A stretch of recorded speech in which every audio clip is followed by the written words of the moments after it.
ready for some football. I don't know about you. Who else could it be but your man Lou? Yeah. Who else could it be? Me, your man, Louie T. Welcome to Monday Night Football Overtime.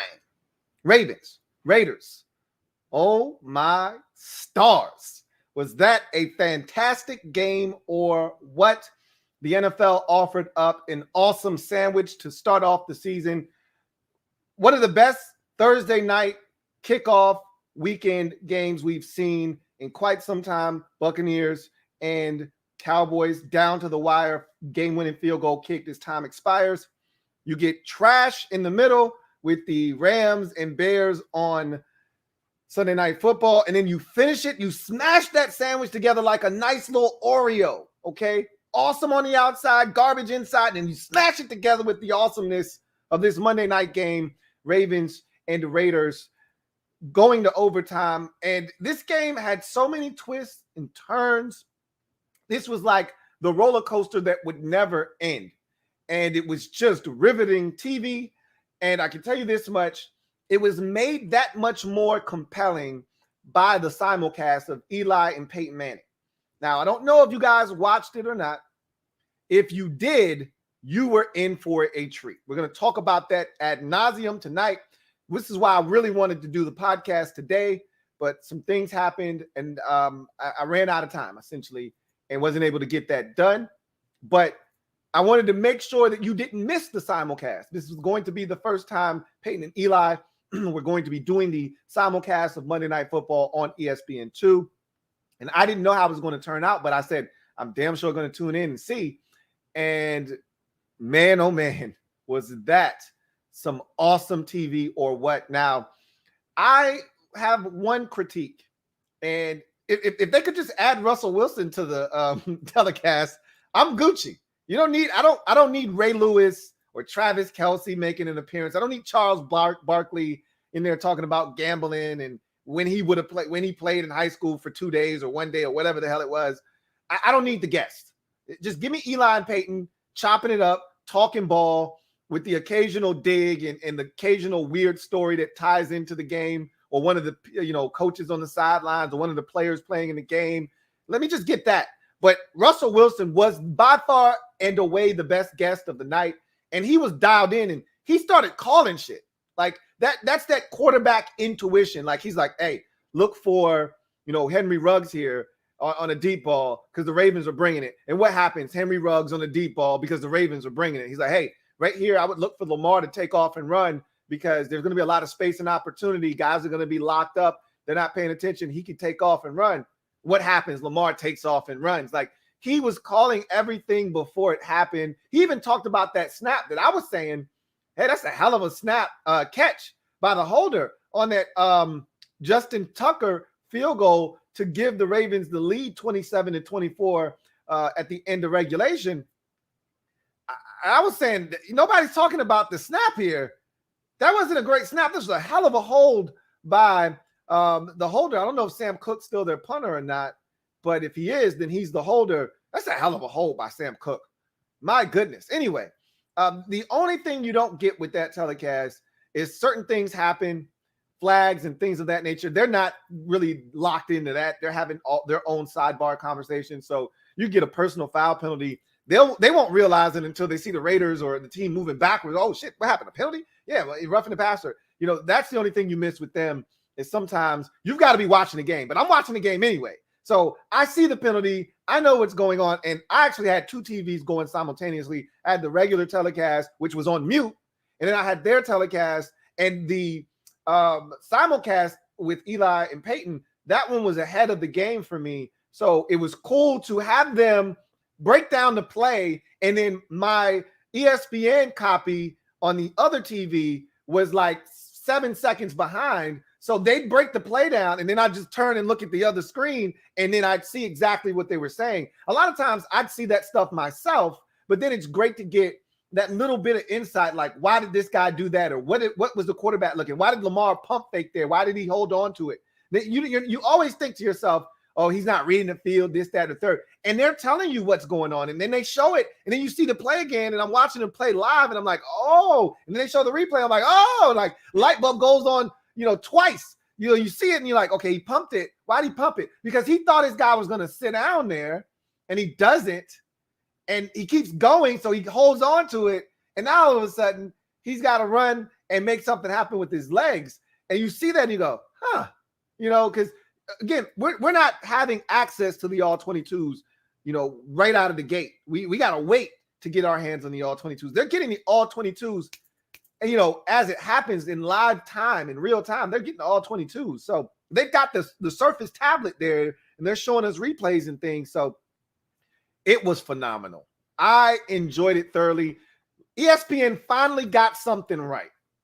They've struck out so many times with this Monday night booth, and after so many times, 6 ways to Sunday, that at this point we were settling for the booth that they have now, with Levy and Greasy and Louis Riddick. We were settling, like, okay, it can't get any worse than Booger and Witten and Joe whatever his name is. It can't get any worse than that. Tessitore. Can't get any worse than that. And then you say, well, there was a time Tony Kornheiser was in the booth. That was Dennis Miller, and that was as bad as it got. Like, you can't get any worse than that. Well, that was pretty damn close. So ESPN was trying their hardest. After Gruden and Tirico, shit went sideways. It really did. But this right here, this is the winning recipe right here. They got it. They bottled it up. They figured it out. I know they had to pay a boatload of money to get it done. They figured it out. This is football gold right here. And man, now I got a reason. Like, I always watch the games, but it was nothing for me to doze off on the Monday night snooze. Like, next week, that's going to be a terrible game. The Packers are pissed. They got their doors blown off. The Lions are horrible. That is an ass whooping waiting to happen. And honestly, not really a game that I would be dialed in and locked into. Now I have a reason to watch. And I don't know if they're doing all of these. I think they're only doing like 8 out of the, 15 Monday night games. There might be 15 or 16 Monday night games. I think they're only doing like 8 of these. So I don't know. I could be wrong on that. But I'll be locked in next week. Just even if the game goes off the rails and the Packers are destroying the Lions, they'll still make it compelling. So I can't speak for you guys out there. I can only speak for myself. That made the game 10 times more enjoyable. And the game itself was already fantastic. So let's get to the game. First and foremost, the Ravens are in trouble. Not because they lost this game, but because they lost this game. Like, when I look at the Ravens, these are the types of games that they used to win all the time. They didn't used to lose games like this.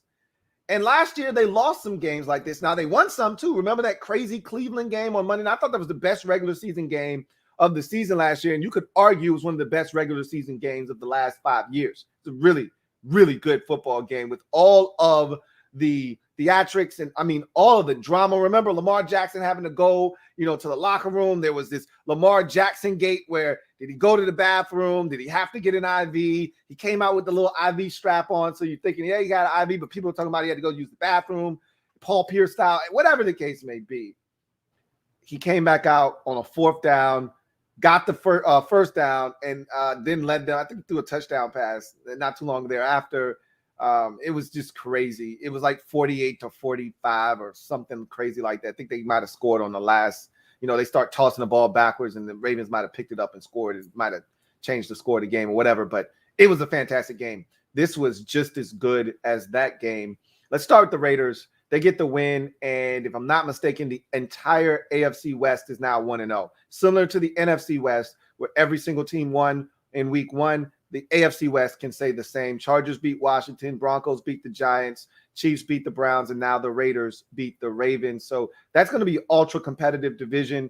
The Raiders are a better team than people are giving them credit for. Remember, this was the same Raiders team that last year started off the season like 6-3 before they unraveled late in the season. Had some tough, excruciating loss like the one on a Saturday night to the Miami Dolphins. Their defense is horrid.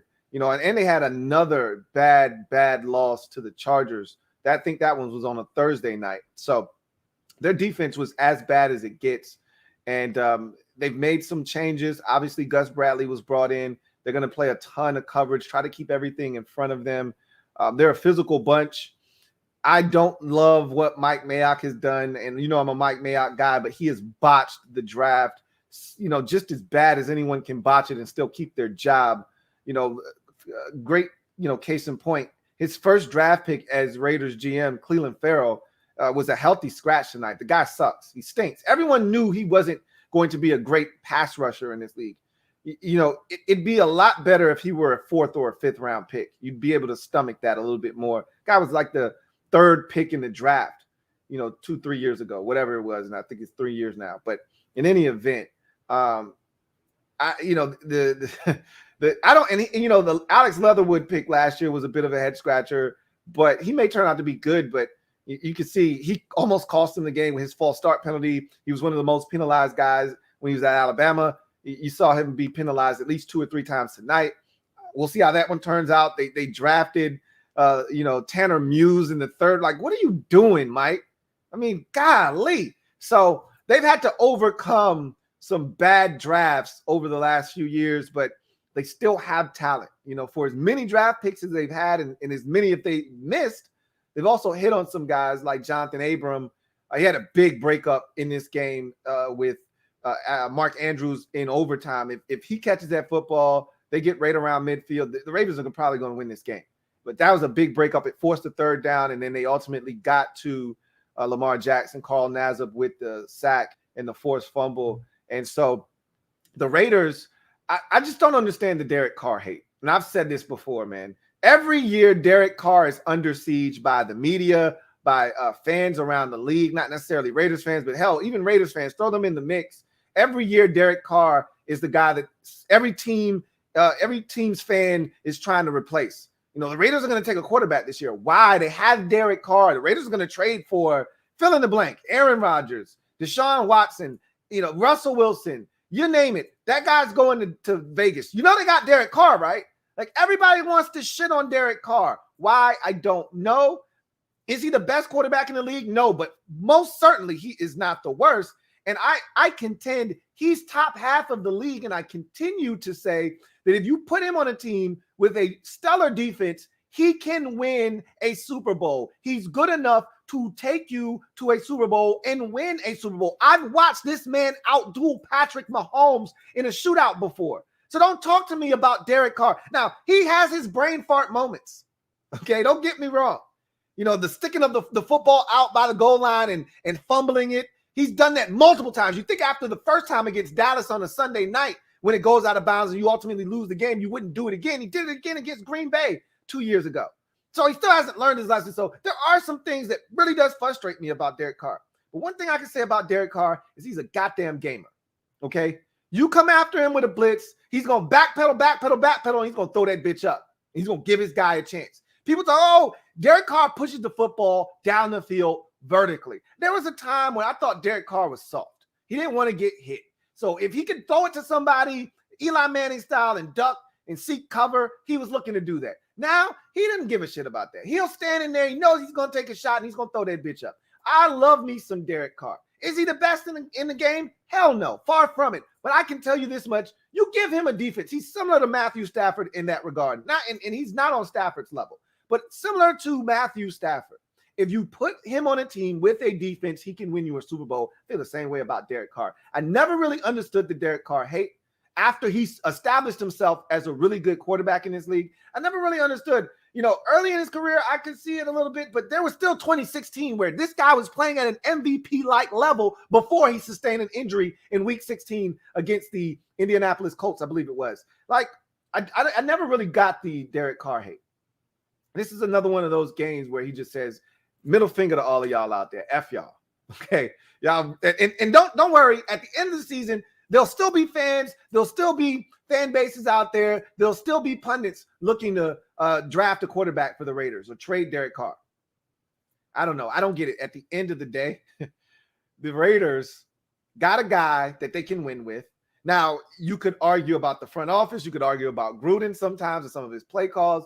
There are different things that may hold them back, but I can tell you that Derek Carr is the least of their worries and problems in Vegas.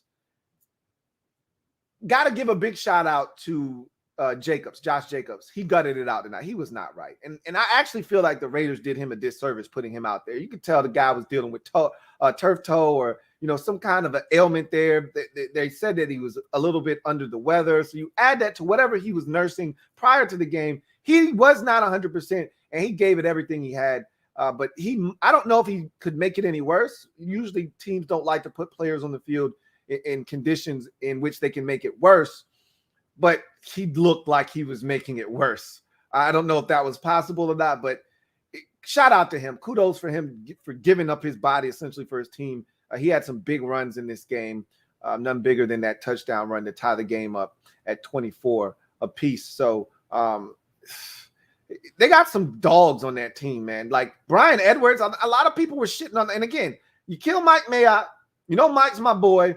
He's done some really bad work in the draft, but he's also had some hits. And like I said, they've still got some stuff.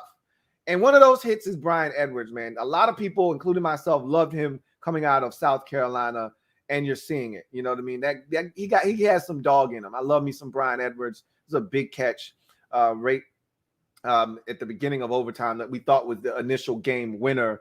I mean, think about that sequence there. The Ravens are in, a position to win the game. I think they got a little too conservative, if you ask me, because I'm looking to walk it off. But that's fine.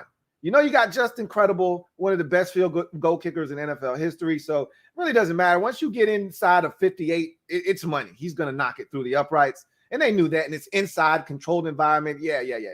No wind to worry about. He's going to knock it home. So they were like, okay, we're good. They don't have any more timeouts. So we're just going to be conservative, try to run off as much clock. And then we trust our defense.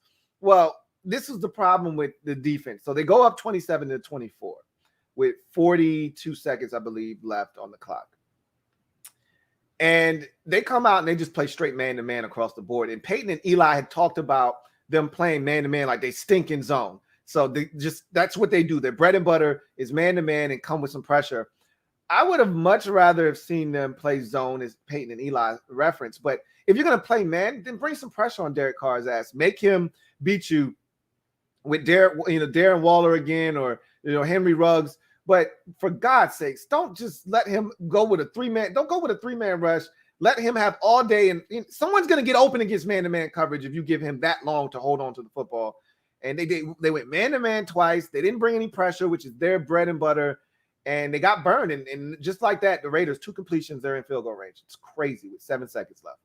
And now we're in overtime. They win the toss. Boom. Couple of plays. And just like that, we think the game's over. Bryan Edwards, big catch into the end zone, ruled down by contact at the 1-yard line after extending the football, knees down. And you're thinking, okay, they're just going to run this thing in. And Eli and Peyton says this is clear as day. Do not run a hard count. Do not have cadence here. Just go up and snap it and get it in. And they run the quarterback sneak. And I thought Derek Carr, I think he learned his lesson, and I love that because Russell Wilson was like, Derek Carr in the past, one of his go-to moves is that Drew Brees jump over real quick, stretch it. Don't do that shit because all the guy has to do is slap the shit out of your hand. Ball hits a helmet. Next thing you know, they're scooping it up and going 100, or 97 yards the other way for a touchdown. Don't do that. And Russ is like, nah, don't do that. Russ can tell you from experience, don't do that shit. You get the ball knocked out of your hand. Just if you want to run a quarterback sneak, just run it the traditional way. He did it. He got stuck. Okay. Peyton's like, yo, run it again. All right. Run the sneak again. And Eli's like, I don't know about that. But just run it in general. But he's like, don't run cadence. Don't go up here because you're not gaining anything by drawing the Ravens off sides. The only thing that's going to happen is you're going to end up having one of your guys jumping. What happens? Alex Leatherwood jumps, false start, boom. Now it's 2nd and goal from the 6 instead of the, 5.5 really instead of the inch, yard line or whatever. And when you know it, 2 plays later, boop, football off of the helmet, wide open, Willie Snead, and into the waiting arms of Anthony Everett. And I thought the Ravens were going to win the game at that point. Oh, you had your chance. Carr thought it too. He thought so too, because you saw when the ball was stripped from Lamar Jackson, he went and hugged Darren Waller like, oh, my God, we got a chance. I can't believe we're going to win this game. because they had opportunities and they almost blew it. And so the Ravens get, an opportunity, and great play by Jonathan Abram, because if I'm telling you right now, if that is a completed ball to Mark Andrews, the Ravens are going to win this football game. But instead, it's a strip. It's a incomplete pass. It's now 3rd and 7, and then you get the sack by Carl Nassib, and pretty much the Raiders are like, F it. Let's kick the field goal after first down. They run their kicker out. They got no more timeouts. They run their kicker out there, and they get a delay of game. And Eli Peyton, the thing I love about watching Peyton is Peyton's wearing his emotions on his sleeve. He's getting pissed off. He's like, what the fuck is that? He wanted to cuss. He's like, are you kidding me? Really? A delay of game? Eli's like, did they just get a delay of game? And that's part of the thing with their broadcast, is that they're talking so much that they don't know what's going on with the penalty situation. Eli's like, hold on, did they just get a delay of game? And Peyton's like, what the? And he sits back in his chair and he's incredulous. Like, are you kidding me? What? So now the Raiders got to run their offense back on the field, because now the field goal went from like 47 to like 52 yards, which their kicker, Carlson, is more than capable of booming home. But like, you don't want to put him in that position. You got 2 more downs to gain yards before he has to come out on the field. Ravens, and Eli had already said, like 3 plays ago, they're running cover 0, 0, 0, 0 the rest of the game. So, of course, they bring the offense back on the field. The Ravens run cover 0. The 2 guys, and they didn't run the levels concept. So when you have man-to-man coverage against a stacked formation, which the Raiders ran on that last play on the touchdown to Zay Jones, you have to play what's called level coverage. That means you've got defenders on different levels so that you don't run into each other. They were on the same level, essentially. And so when he turns to run and open up and run with Zay Jones, the linebacker's right there. He crashes into him. And that's how the hell he got so wide open. Easy peasy, squeezy, lemon breezy touchdown. And that's the end of the game. It was just a crazy sequence, crazy turn of events.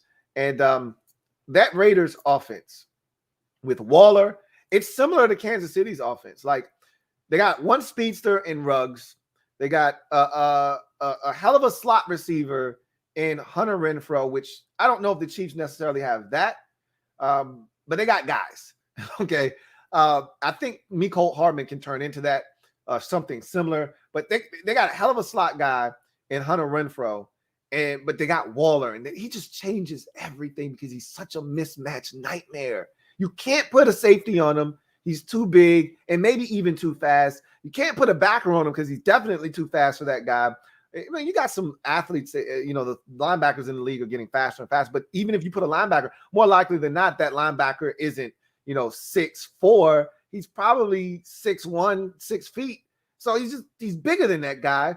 And then if you put a corner on him, which they did, that corner can play sticky coverage. But if he wants to body that guy, like they put Marlon Humphrey on him pretty much. That's the biggest sign of respect you can give a tight end, is to say, all right, we dedicating a corner. Like Belichick does that all the time. When he's playing, he used to take Aqib Talib and he says, all right, Aqib, you're going to be checking you're going to be checking Kelsey today. You're checking Jimmy Graham today.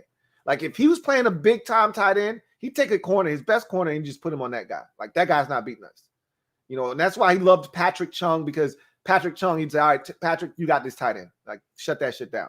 So Waller is such a mismatch nightmare that it just creates opportunities for other guys on the football field. And that's when you get the Brian Edwards and the Zay Joneses of the world and other guys that can step up and make some plays for them.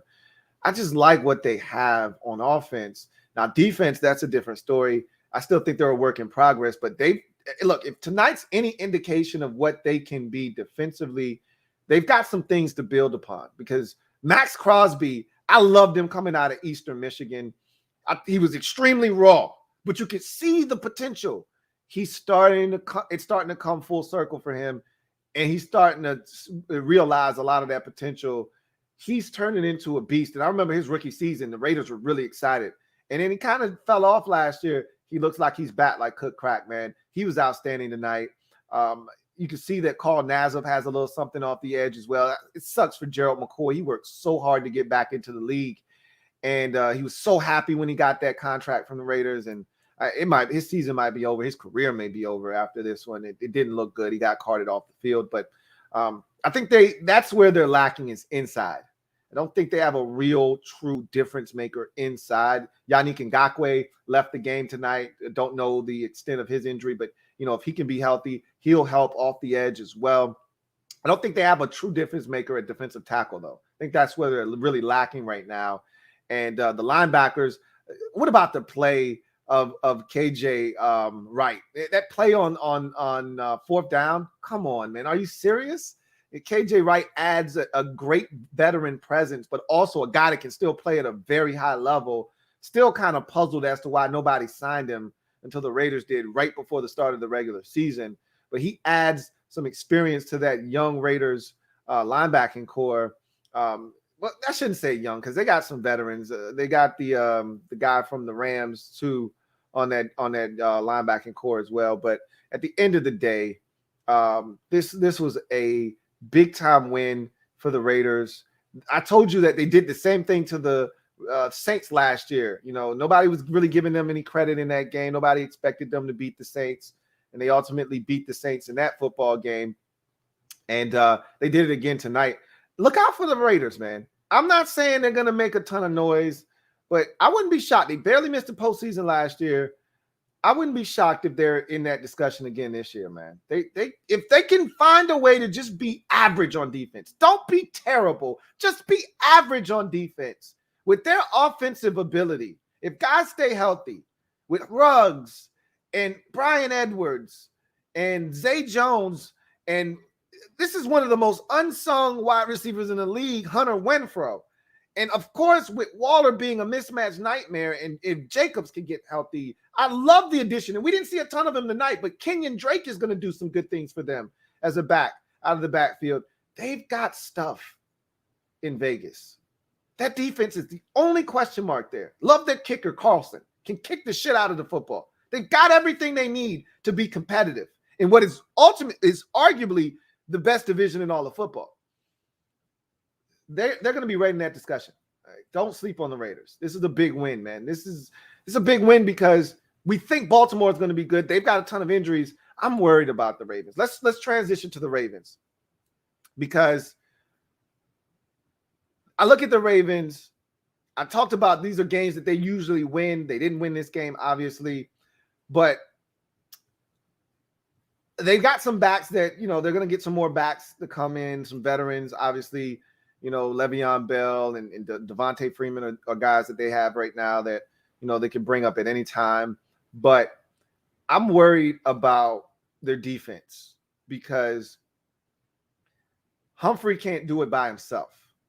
And Tavon Young was baptized tonight, picked up a ton of penalties. He was awful. Anthony Averett wasn't terrible. He wasn't bad. But I think the loss of Marcus Peters could be really detrimental to this team. And then I don't know.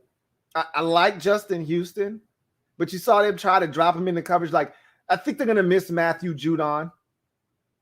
I think they might have just lost too much this time around because they lost Zadarius Smith. They've lost guys before, but they always had another guy, right? They lose Zadarius Smith. Here comes Matthew Judon. I don't think they have, the next guy was supposed to be Ferguson. They don't have another guy, though. Ferguson's not that guy. You're not that guy. He's not that guy. They don't have another dude. They don't have another dog. I love Patrick Queen. We saw a vicious hit from Harrison tonight. Like, they got linebackers, but I don't think they have that dog off the edge. Without having the Baltimore Bandit in your secondary anymore, Marcus Peters, I don't know if they got enough dogs on defense. They could find themselves getting into some shootouts now, and I don't know if they're equipped to go and win shootouts. Now, they're not going to be playing teams the caliber of the Raiders offensively every single week where the Raiders can score. Don't kid yourself. The Raiders can score. They're playing Kansas City next week, are the Ravens. I don't know if we've seen the Ravens lose to the Chiefs every year. Why? Because they're not equipped to get into shootouts with teams. They want to beat you up. They want to beat up the clock, and they want to pound you into submission with Lamar Jackson in the run game. And then off of that, You get Mark Andrews, you get Hollywood Brown, and now they got Samuel Watkins. That's a big addition to their team. He's just got to stay healthy. That's always been talent has never been an issue for Sammy Watkins. Samuel Watkins' ability to stay healthy has been his biggest detriment. But if he's healthy, he's going to be a huge addition to their football team. But at the end of the day, Ravens got a bunch of injuries. They'll get some guys back, most of them on the offensive side of the football. But losing Marcus Peters, losing Matthew Judon to free agency, I don't know if they've got enough dogs on the defensive side of the football. That's what worries me. I think they can still score and they'll still be in ball games. I don't know if they're capable of getting that defensive stop or that big turnover that they need now, like they were able to in the past. We'll see. I could be wrong. But in this particular game, Lamar Jackson pulled out his do-it-yourself kit a ton. Some big-time runs. He was fantastic. I love the gold cleats tonight. He was, as Travis Kelce said, Eli and Peyton, they didn't want any of the smoke with Travis Kelce. Kelce started using that young man vernacular, and they were just like, okay, yeah, I guess. He's like, yeah, and Lamar out there with the gold cleats on, with the drip on them, and they're like, yeah, so 2nd and 10 right here. They didn't know what to do with that. Like Kelce was a little too hip for him. And so, he's up there saying, that's a tutty all day, that's a tubby. And they like, so on this 3rd and 7, what Lamar does here, like, they don't want any of that vernacular. They're like, wait a minute, what the hell are you talking about? Speak English. I also love the fact that Peyton fried up the dude that tried to fry him up with the helmet. And he's like, hey, spell prescription right first. If you're going to come for me, you better not miss. Spell the goddamn word right. ESPN ain't shit for putting that tweet up there with the dude spelling it wrong either. You're like, people can't spell on socials. Why are you going to put that tweet up there? They trying to be funny and get a reaction out of Eli and Peyton. But, Peyton was like, first of all, you don't get to come after my head. I make jokes about my head. My brother can make jokes about my head. You don't get to make jokes about my head.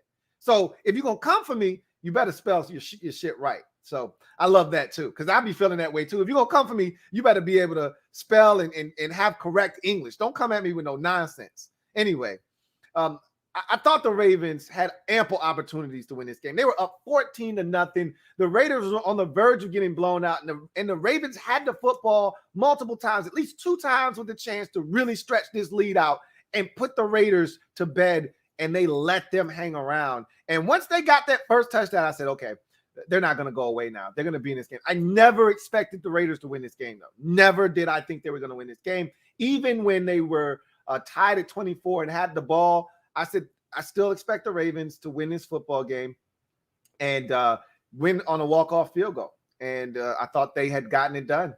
And the defense really let them down. And that's what I'm talking about right there. You get to a situation in the past where you had Peters back there, and then of course you got Humphreys, and then you Judon and all these guys, and you just find a way to get it done.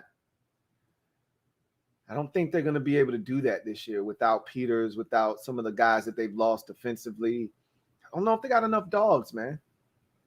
We're going to see. I worry about the Ravens. I really do. But I'm going to tell you this right now. There are a lot of people out there that do a lot of Lamar Jackson bashing. This Ravens team isn't even in the discussion for postseason play, nor are they a serious playoff participant or contender without Lamar Jackson. And I think Lamar can throw it. Is it always the most accurate? No. Is his feet always right? No. But Lamar, as Peyton said, he can throw from the pocket. He wants to throw from the pocket. Like, I think he gets an unfair, rap sometimes. But I thought he was good enough for them to win tonight. Despite the fumble late in the ball game, I thought he was good enough for them. He actually fumbled twice in the game. Got to take care of the football.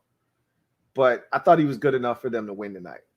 And unfortunately, the defense didn't make enough plays. It really just boiled down to the defense.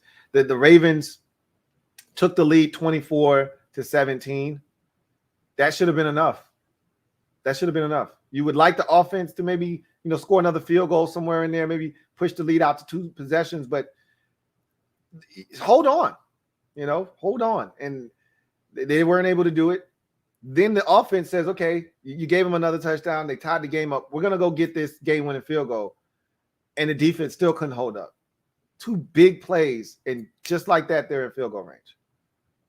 So, anyway, I digress. Let's get to your comments. I don't know if there are any out there, but let's knock out some comments real quick.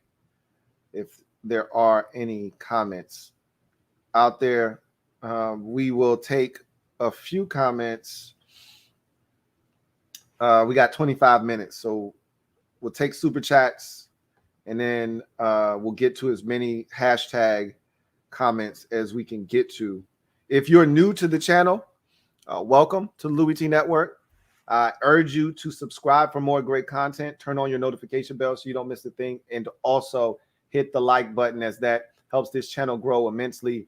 Keep in mind, it doesn't cost you a thing to hit the like button, but it does help this channel grow. So please hit the like button. Over 200 of you out there, only 78 likes. We can do better than that. Let's push that like number up over 100. So got a super chat here from Metaphor. Thank you for the super chat. Greatly appreciate you. My guy Metaphor, thank you for being a member of the MOBB. Shout out to all my Mob Squad members out there. Stand up. As always, we in the building. Metaphor writes, what a game. And snap, Ramon has a whole family. You're late, man. You're late. Thank you for the super chat. Metaphor. Masterio McManos, thank you for the super chat. Greatly appreciate you. Who writes, already knowing my Ravens are starting 0-2, shaking my head. And that's what I'm talking about. This needed to be a win because you knew next week, more likely than not, you're going home and you're going to lose to Kansas City. More likely than not, you could win that game. But more likely than not, if history repeats itself, I think Kansas City isn't as good as they've been in the past. I feel like the offense, while it's good, they don't have, like, they need somebody else to step up. And that guy needs to be Mecole Hardman. In the past, there was always another guy. There was always Samuel Watkins. And even though he wasn't always healthy, the threat of him early in the season, especially so that they could get the offense on cruise control, was always there. Now that's no longer there. They need that other guy to step up. Right now, it's a two-man show. It's always been a two-man show, but it's really a two-man show right now with Kelsey and Hill. They need somebody else to step up, but that's nor here nor there. I think their defense might have taken a step back this year, but they will get Tyrann Mathieu back next week. That will help them considerably. But like you said, I don't think you're going to win that game. So more likely than not, you're 0-2 in a division, I may add, that everybody won except you and Cleveland. And Cleveland lost because they played Kansas City. So the Ravens are 0-1. The Browns are 0-1. But the Steelers and the Bengals, and nobody's really worried about the Bengals, right? But they're not going to be an easy out this year. I think they've improved so much, drastically even defensively. You know, we're going to talk about all these games because I got a lot to say about a lot of these contests in week one. But you start 0-2 in that division. And let's say Pittsburgh, you know, is able to get out there and run a bit. You like to think that the Browns, I think they're going home and they got a winnable game next week. They bounce back. And who knows? Maybe the Bengals surprise some people and start off hot. Who knows? You don't want to fall behind too early in the season because, as you already see, the AFC West could turn out to be a hell of a division that may try to get 3 teams into the postseason. So remember how it was for this Ravens team. They started off hot. They ran into Kansas City in like week 3 or week 4. They lost that game. And then, you know, I think they ended up getting to like 5-1 or whatever. And then they just kind of hit this lull. You know, it was like a sludge. And next thing you know, you look up and they're 7-5 and struggling. And I think they ultimately were 10 and I think they ended up being 11-5, and they were 7-5. And we're like, look, they got to run the table. They were 6-5, I think. We're like, they got to run the table or they can't get in. Like the AFC was that competitive. You don't want to put yourself in that position, but if you start 0-2, you're trending in that direction already. It's early. You don't want to start using the P word in September. It's way too early for that. But I told you I'm a little worried. I'm a little concerned. I still think the depth of this team will prove itself out in the long run.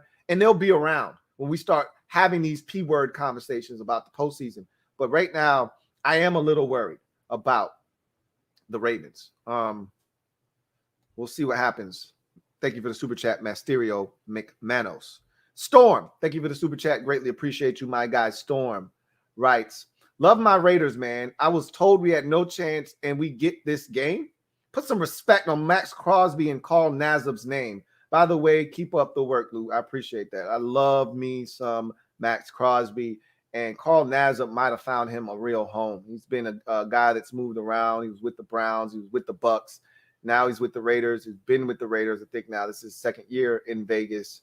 And I think they just signed him to an extension this offseason, if I'm not mistaken. At the end of the day, they got some dogs, man. They got some dudes on that D-line. You know, you throw in Ngakwe and some, you know, I don't love their interior, but they got some dogs off the edge, man, and they got some dudes that are physical in that secondary, including Jonathan Abram. I'm not saying the Raiders' defense are world beaters, far from it. But if they could just, like I said, be middle of the pack, they were so bad defensively last year. If they could just be middle of the pack, they're a dangerous team. Thank you for the super chat, Storm. Let's see. Trucker Mark USA. Thank you for the super chat. Greatly appreciate you. Trucker Mark USA writes, fire John Gruden, poor coaching, timeout on the 2-yard line, then false started. Yeah. Now, I don't know whose idea it was to go up there and use a hard count. Like, why are we using cadence here? Why? Like, why are we trying to draw somebody off sides? It's not going to benefit us to draw them off sides. What are they going to move the ball? 3 inches? But it's going to hurt us if we jump. And it did jump. They did jump. You know, Alex Leatherwood did jump. I thought what was the worst from Gruden, though, wasn't that, you know, the timeout down at the 1-yard line and then the false start, the subsequent false start. I thought what was even worse was you call for field goal. They come out late and you get a delay of game because you don't have any timeouts because you did use your timeout down there, you know, on the goal line. And so now you don't have any timeouts. You go to kick a field goal and you get a delay of game. What? Now, it turned out to be for the best because on the very next snap, you get the touchdown to Zay Jones. God bless and good night. Game over. Everybody drive home safely. But that was terrible, man. like it was just funny watching Peyton's reaction to all this. Like, what are they doing? Like, how do you get a delay game at that point of the game? And Russell was like, I wouldn't kick it here anyway. Like, what are they doing? Don't kick it. Get some more yards. Gruden was panicking, man. He's like, all right, enough of the penalties, enough of the bull. Let's just kick this shit and get out of here. And it might have backfired. If he misses, and Russ had already said, if he misses this, and then that's when they got the delay of game. And then everybody was like perplexed. Russ was looking around. Eli's like, did they get a delay of game? Everybody's looking like, what? So now the offense has to come back out on the field. Yeah, Gruden was tripping right there. He was tripping. He was showing his age. You know, anytime you get coaches that were out of the game and then they come back, there are always moments like this. Joe Gibbs comes back, you know, the Sean Taylor first game after his death, you know, and Gibbs calls 2 timeouts, which is, you can't do that. And it's a, unsportsmanlike conduct penalty, moves the Bills 15 yards closer. They bang home the game-winning field goal. And, you know, I wanted to cry that day, you know, and Joe didn't know any better. You know, Joe had been out of the game. That's when you get them old-ass coaches coming back. You know, they just, damn it. That was one of those, hey, John, what up? What's up, dude? What are you doing right now? Come on, man. Gotta be better than that. Thank you for the super chat, Trucker Mark USA. John Livingston, my guy, JL Smooth. Thank you for the super chat. Greatly appreciate you. My guy, John writes, first and foremost, thank you for being a member of the MOBB. Greatly appreciate you. Writes, Lamar still looks uncomfortable in the pocket. We'll see how the season goes, but his contract will be interesting. I didn't think he looked uncomfortable in the pocket. I thought that there were some times where he thought his receiver, and this is what Peyton and Eli were talking about. There were times where he thought his receiver was doing one thing, and then they did something else. Now, he did miss some open guys, but he's always throwing off of weird platforms. Sometimes he's so antsy. Just relax, calm down, set your feet. And you see that from time to time. And we see guys in the league all the time throw off of different platforms and not having their feet set under them, but they do it so often and they're accurate with it, they can get away with it. Josh Allen throws off of multiple platforms. Patrick Mahomes is the best in the business at doing that. Zach Wilson is going to be another guy that does that quite often. I told you, he's like a Kyler Murray hybrid of Patrick Mahomes. Speaking of Murray, Murray's another guy, and if you watch that game, it was a masterpiece of a football game, and it was a clinic on how to throw off of multiple platforms all over the place and kill a team. And so there's so many guys that do that in the league, but you got to be accurate with it. And that's the problem with Lamar is there's so many times where he's inaccurate when he's throwing off of, different platforms and his base isn't set. But at the end of the day, he can throw from the pocket. I didn't think he looked super uncomfortable in the pocket. But, beauty's in the eye of the beholder. We can agree to disagree there. If you're the Ravens, I don't think you have a choice but to get a man a contract. You've built your team around Lamar Jackson. You can't win without him. So, if you want to, press the button. Press the button. But you don't want to see what's behind that door, though. Trust me. As a fan of a team that's been searching for a franchise quarterback for over 30 years, you don't want to press the button because you don't want to see what's behind that door. Because I can assure you, what's out there behind that door is the quarterback wilderness, and you don't want to go in there, man. I've seen many of organizations go in and never come out. We're one of them. You don't want to go in there, man. It's dark and scary, and it stinks out there. Bad. He's going to get that deal. Thank you for the super chat, Jules. Greatly appreciate you. I'm going to just take a comment since you super chatted. Thoughts on Heineke starting against the Giants? I love it. And I talked about that on Washington Football Nightly. I'm going to talk about it more tomorrow on the show. I'm going to tell you guys how I really feel about it, honestly. John Livingston, thank you for the super chat. Double up. Thank you for doubling up, John Livingston, my guy JL Smooth, who writes, I'm happy for Zay Jones. Wanted him to succeed here so bad. Hopefully he continues the ball. I'm happy for Zay Jones, too. I was a Zay Jones guy coming out of East Carolina. And for whatever reason, it didn't work in Buffalo. And I really think he's got some talent, and then he had the whole,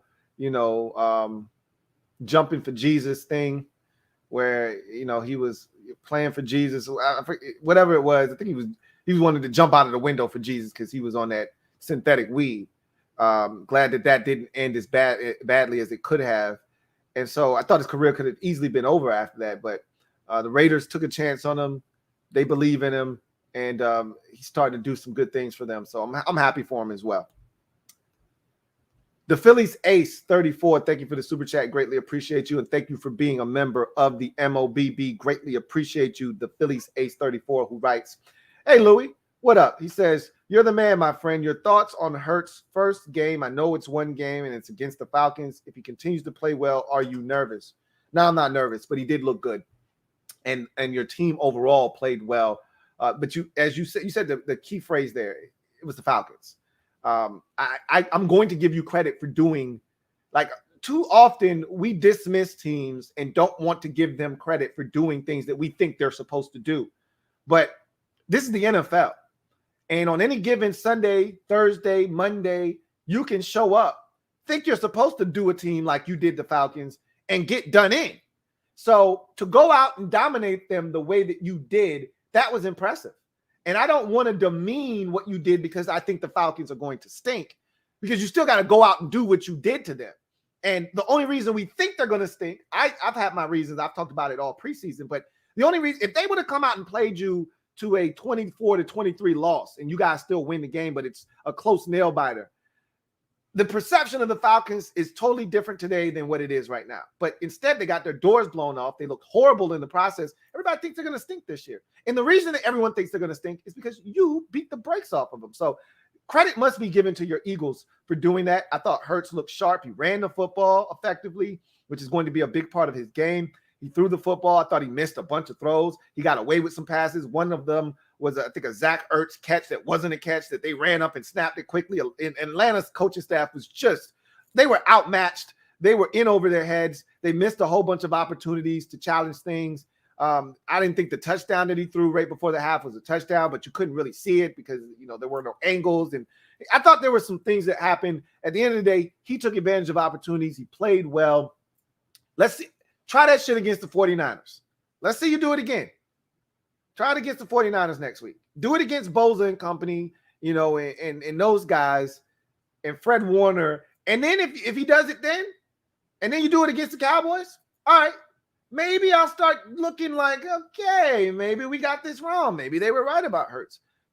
I got to see more. I'm not convinced. It was one game. It was good. You'd rather have it be a good game than a bad game. But at the end of the day, I'm not blown away. I got to see more. And no, I'd never be nervous about Jalen Hurts. His skill set, to me, there's a ceiling for him. There's only so much you can get out of Jalen Hurts. That's how I feel personally. So we'll see what happens with him. The Phillies Ace 34. Thank you for the super chat. Double up. Thank you for doubling up. The Phillies Ace 34. Greatly appreciate you. Who writes, with Heineke at the helm, what chances do you have of beating the trashy New York Giants with Danny Dimes, who doesn't have the it factor? Fly, Eagles, fly. I love our chances. I told you, I love our chances with any three of our quarterbacks. If anybody could withstand their starting quarterback going down in week 1 and not miss a beat, it's these guys over here, because the difference between 1, 2, and 3 isn't that great. That's not a good thing, by the way. Let me remind you of that. You want the gap between your starter and your backup to be significant.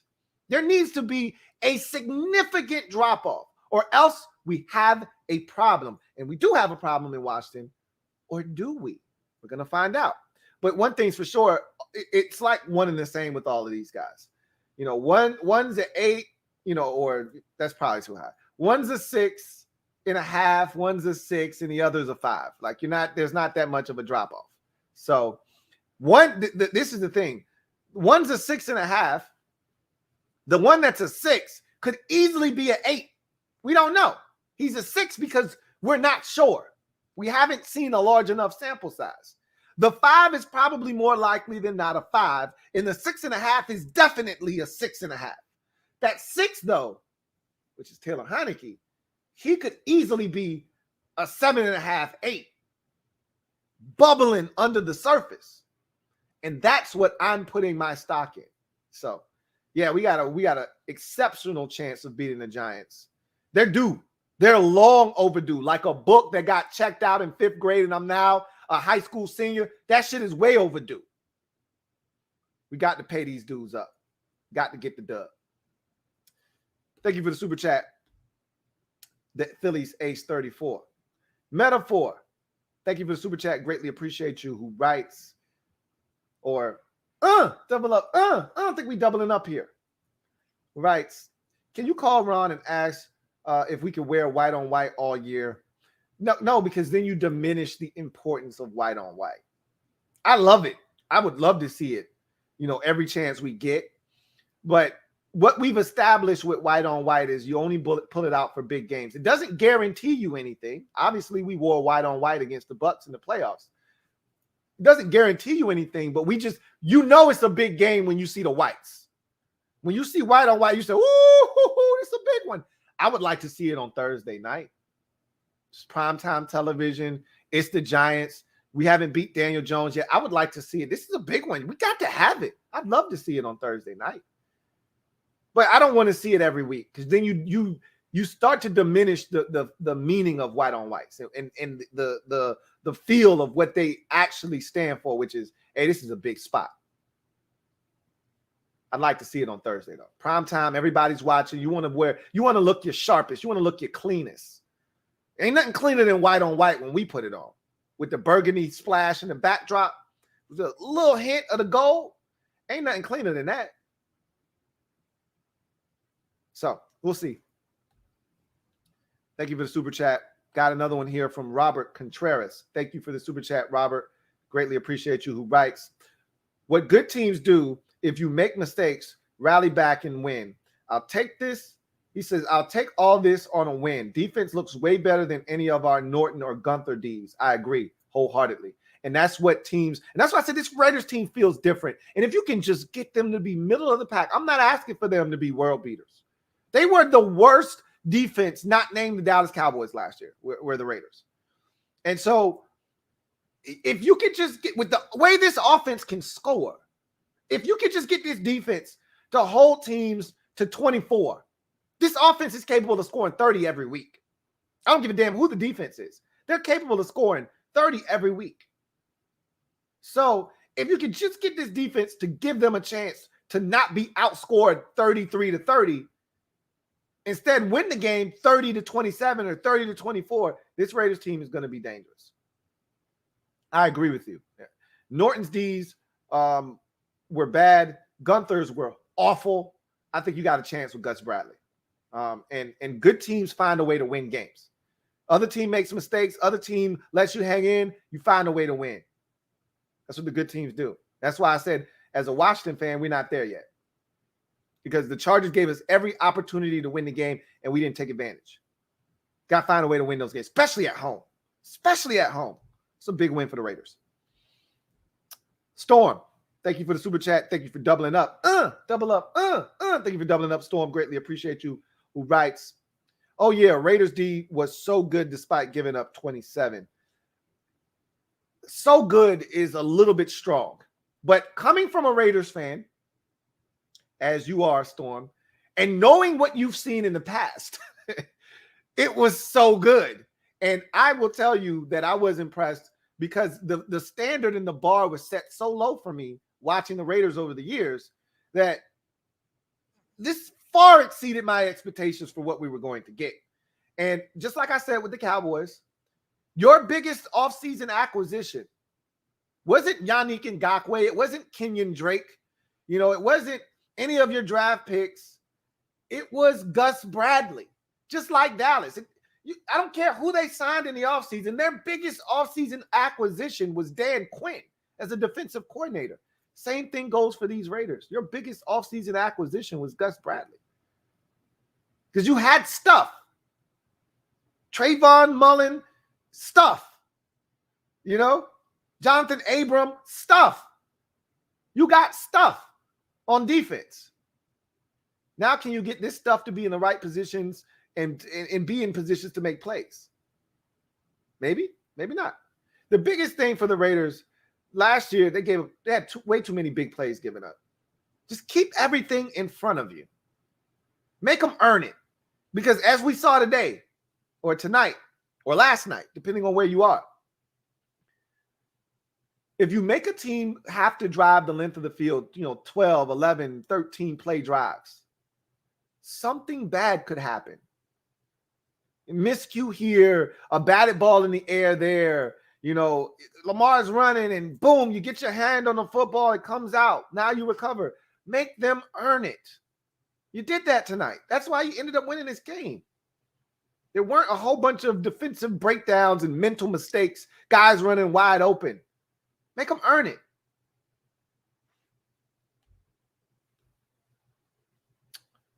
Got another super chat.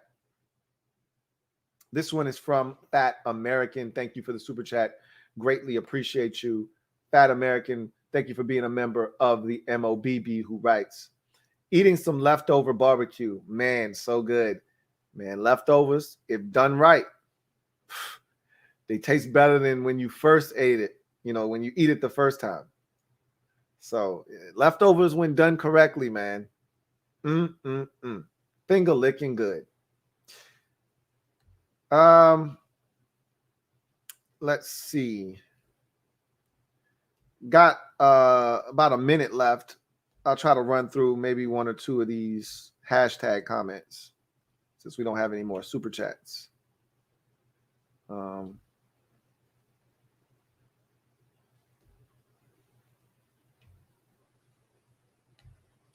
right. Let's see what we got. Captain Spartan says, we got to talk about Cleveland Farrell being a healthy scratch. Definitely a trade candidate, and huge draft fail for Mayock. And I started the show with that pretty much because that was the first thing they let off Monday Night Football. I seen a couple of tweets and I was like, whoa, healthy scratch. I knew he stink. I knew he stunk. And the Raiders made a mistake. And Mayock knew he was going outside the box with that one because if you remember correctly, before that draft, he told everybody 48 hours before the pick, hey, we're going to surprise some people with this pick, which led me to do my mock draft and give the Raiders a quarterback because he was talking crazy, Oh, yeah, we about to shock everybody with this draft pick. And I'm like, what are you going to do that's going to shock everybody at like 3? Like, there's only so many things you could do. And what he was trying to do was desensitize the Raiders fan base to the bullshit that he was about to pull, which was drafting Clelin Ferrell because they were trying to change the culture. And Clelin Ferrell's a good guy. But when I'm drafting at 3, I'm not drafting good guys. I'm drafting good football players. And he's not a good football player.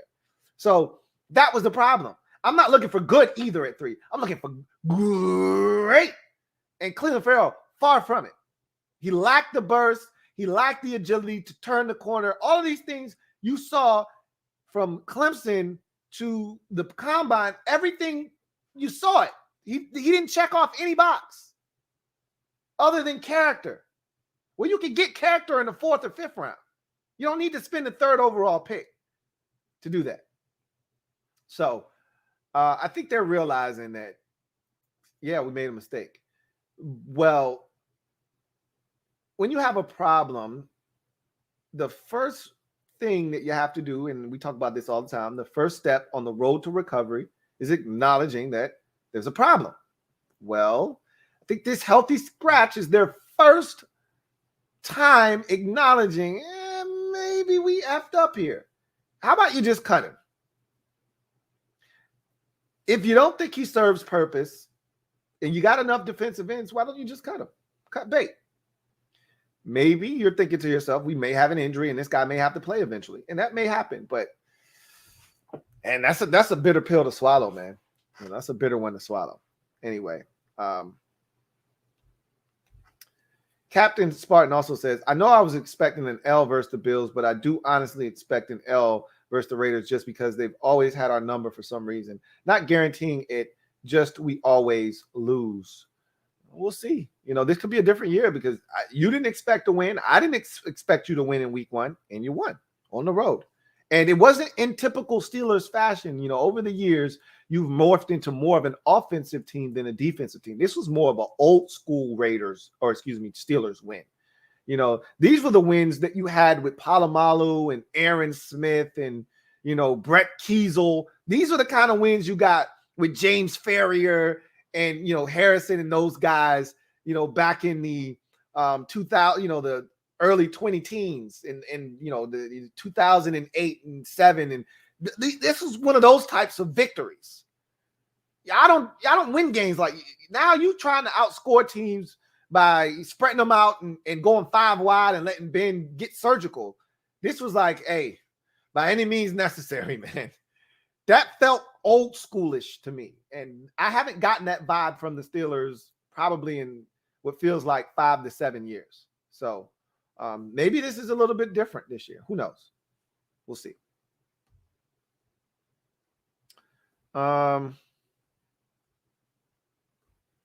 This is funny reading all of your comments as you guys are watching this game and commenting. It was funny to watch your comments as you're seeing things happen in real time and you guys are commenting about them. HHC Lunar, thank you for the comment. He says, Raiders are the most bipolar team in the NFL. They can be giant slayers. They sure can. They're very bipolar. You don't know what Raiders team is going to show up. And again, they're fully capable of scoring 40 in any given week. They're also capable of having their doors blown off and giving up 40 in any given week. And that's the problem with the Raiders is you just don't know which Raiders team is going to show up. And until they find a way to balance that out to where they're not getting blown out. Like they were in the game against, I'll give you a great example, against Tampa Bay last year. They were in that game. So 1-score game in the 4th quarter, and then the doors get, essentially blown off. And all hell breaks loose with about 7 minutes left in that ball game, and they end up losing that game by 3 scores. like 40, 2-24 or something like that. At one point, that's a 27-24 game, something like that. And they lose 45-24 or something like damn, what the F, dude? I mean, but again, that's what you get from the Raiders sometimes. They're right there, and then next thing you know, they're not there. So it's got to be more consistent. Y'all are funny. I'm reading y'all comments, and y'all are talking about the stream. I'm not coming on this stream until the game's over. So I set the stream for 11:30 because I just try to predict when I think the game is going to go off. Generally, NFL games are about 3 hours, give or take, 15, 20 minutes in either direction. Usually you're going to go over 3 hours and not under it. But you get a fast game with a couple of teams with the clock, not a lot of balls hitting the ground, get some run game. And next thing you know, game flies by, it's over in 2 hours and, 52 minutes. But that's rare. More likely than not, the game's going to be 3 hours and, 17 minutes or something like that. So I try to predict. So I'll just put it at 11:30. I looked at what the time was at halftime. I said, this should be over right around 11:30. It went to overtime. I'm not coming on live as the game is still on. So you guys that are talking about, hey, where's he at? He fell asleep, this, that, and the third. No, the game's still on. I'm not coming on live until the game's off. I could just change the time next time so you're not looking for me with the game on. Anyway, and I had to go back and change my artwork like 6 times because that's how crazy the game was. I had it at 27-24 Ravens win. I had 1-0 for the Ravens and 0-1 for the Raiders. Then you go to overtime, so now I got to change the score and I got to change the records. I don't know who's going to win the game now. Then I'm thinking, okay, Raiders about to win. So I'm set to go, and I'm ready to change it to 33-27. And then it's not a touchdown. I'm like, well, they're going to score the touchdown, so I'm ready to go. And then they get the false start, and then they get the interception. I'm like, oh, they're going to lose now. So now I have to take that. So you see where I'm going with this. Everything was just crazy because of how the game went. Anyway, I digress. Let me get out of here. It is late. And, I was planning on doing the podcast tonight, but I didn't intend for overtime to happen and this game to be as crazy as it ended up being because I really want to do this podcast. I don't know if I'm going to have time to do it tomorrow, but I got to get it done at some point. So I don't know. Maybe I will do it. Maybe I won't. Probably won't. But anyway, that's going to do it for me, your man, Louie T, here on the Monday night overtime. What a game. What a game. What a game. Raiders win it in overtime, 33-27 over the Baltimore Ravens. Every team in the AFC West now 1-0.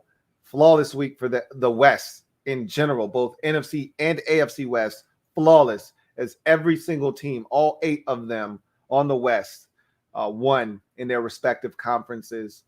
And for the Ravens, that's a bitter pill to swallow, especially knowing you got the Kansas City Chiefs next week on Sunday Night Football at the crib, knowing how tough of a task that is.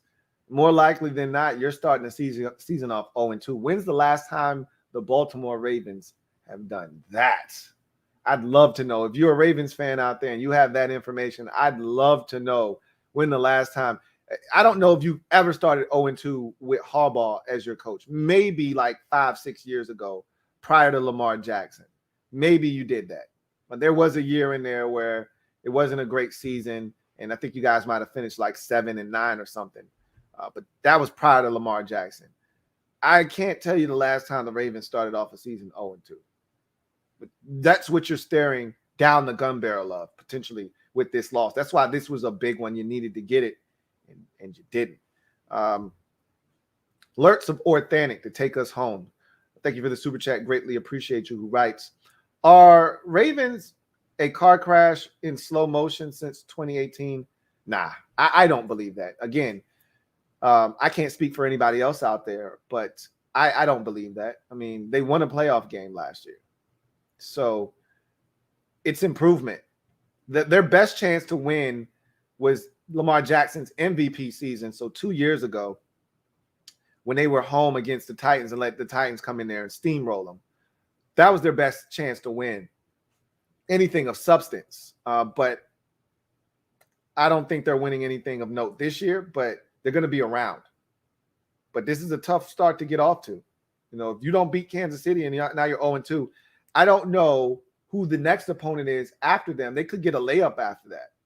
You know, a team that they can handle. You know, they could have Jacksonville for all I know, or Houston after that game. But God forbid it's the Browns or somebody like that in week 3, or Pittsburgh or something like that. They could be in some trouble, man. I don't know who that next game. I'm curious actually now. I'm going to look that up real quick, who their next opponent is, because it's the Lions. See that? They needed that. They needed a cupcake. It's the Lions after that, but then it's the Ravens, it's the Broncos, the Colts, and then the Chargers. I mean, shit could get ugly for them real quick if they don't start winning some games. So, you know, even if they lose to the Chiefs, which more likely than not they will, but even if they do lose that game, they're going to beat the Lions the following week. So they'll get on the board then. And you need to poly that into momentum, take that momentum to Denver and try to make it 2 straight. Not going to be easy because I think the Broncos are really good this year, but you got to try to take that to Denver and get a win. If you don't win there and you drop to 1-3, then you come home for Indy, you should be able to take them. But what if you don't?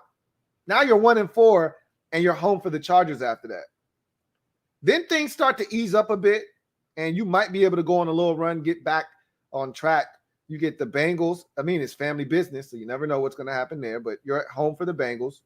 You are at home for the Vikings, and then you're at the Dolphins, and then you're at the Bears. So, I mean, 3 out of 4 there are games that I think you should be able to win. But we'll see. You know, this isn't the same Ravens that we've been accustomed to over the years, that they're just going to show up, bludgeon somebody to death, black and blue them, and get the dub. I don't know if that's this team this year or not. We'll see. We'll see. Anyway, I digress. I'm going to get out of here. And I thank you guys for joining me. If you haven't already done so, hit the like button and sub up the Louie T Network. Turn on your notification bell so you don't miss a thing. All that good jazz. Really appreciate y'all. Get off the bench, get in the game, and kick it with me, your man Louie T. Until next time, you guys, take care. God bless, and good night.